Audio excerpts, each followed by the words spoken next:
विस्तरम् एकैकमक्षरं पुंसां महापातकनाशनम्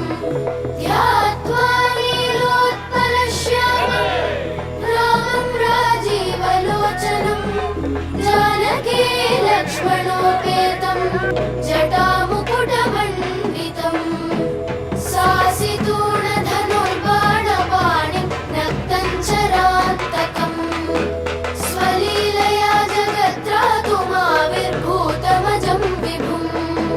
रामरक्षां पठेत् प्राज्ञः पापघ्नीं सर्वकामदाम् शिरो मे राघवः पातु बालं दशरथात्मजः कौसल्येयो दृशौ पातु विश्वामित्रप्रियश्रुति घ्राणं पातु मखत्राता मुखं सौमित्रिवत्सलः जिह्वां विद्यानिधिः पातु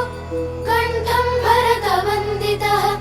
स्कन्धौ दिव्यायुधः पातु भुजौ भग्नेशकार्मुकः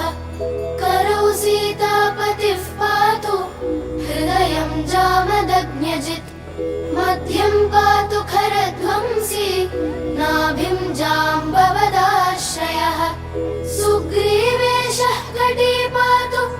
सत्थिनी हनुमत्प्रभुः ऊरू रघूत्तमः पातु रक्षः कुलविनाशकृत् जानुनी सेतुकृत् पातु जङ्घे दशमुखान्तकः।